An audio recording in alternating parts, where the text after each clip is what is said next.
There it is, the DuraCoated Remington 700P and 300 Winchester Magnum. I showed you guys the coating process of the gun, and several of the TMP subscribers said, hey man, show the gun completed. Here it is.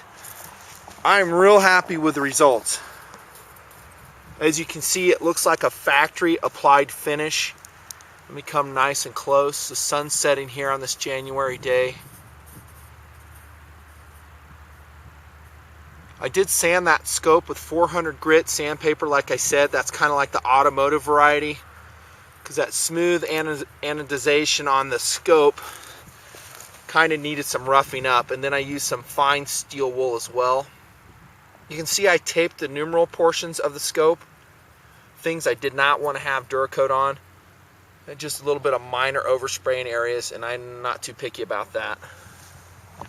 Real happy with the finish. The only thing I could say probably is that it turned out a little bit lighter than I wanted.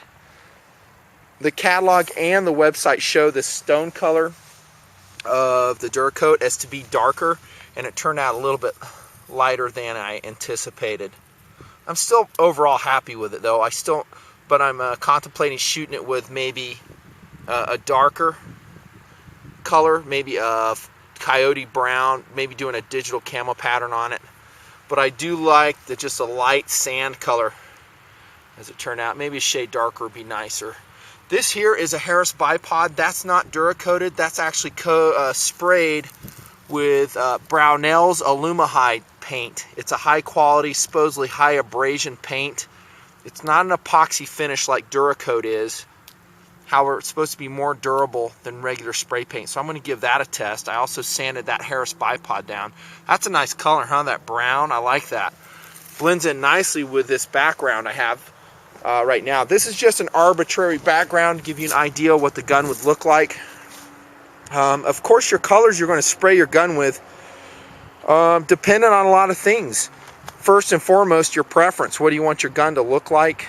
The color, the effect, the second kind of cool, you know, that kind of comes into play. In other words, what color would you just dig? And then, of course, the first kind of cool would be practicality. The AOR, or area of operation, or responsibility that you'd be using your weapon in. That would probably be the primary consideration, what color you'd shoot your gun in. So against this background, it's a little bit light. But I'll tell you something, and that's a TAC Force OD drag bag there. That light color is worlds better than the pure black for camouflage purposes, truth be told. A black gun actually sticks out like a sore thumb in a natural environment. Some guns, like a tactical carbine in a WROL situation, I want to have black. I want it to look mean, I want it to look menacing, have some intimidation value. In certain situations, that's very beneficial.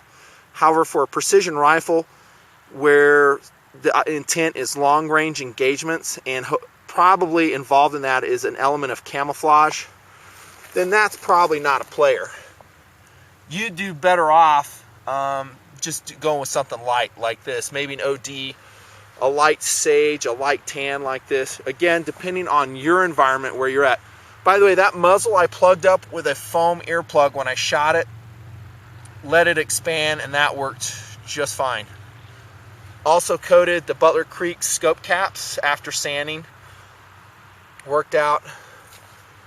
Couple considerations if you do DuraCoat your firearms. I don't care if it's a long gun, short gun, whatever. Make sure you have not used silicone lubricants on the metals of your gun, because they do soak into the gun. I know with automotive spray paint in years past, as I've tried to do some automotive spray painting and there's silicones in the metal, it'll make the finish beat up on the surface and it will not absorb. It'll just jack it up completely. So you could probably have that same problem with DuraCoat.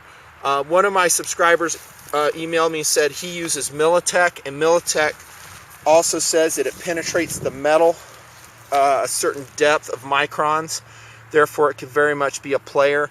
If you decide to shoot a Militech coated firearm with DuraCoat, it may not adhere.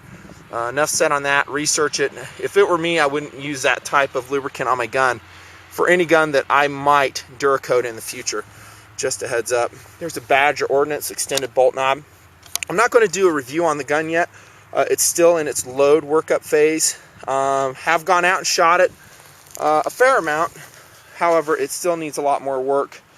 And when we did shoot it in the desert the other day, the white balance of the camera was all jacked up, so it didn't turn out so good. There you have it. Quick update. Real happy with how it turned out, the project. Really nice. It's going to continue to harden over the next couple weeks, and it's going to be an extremely durable finish. Like I said, looks like factory, don't you think? Freaking wicked. Love it.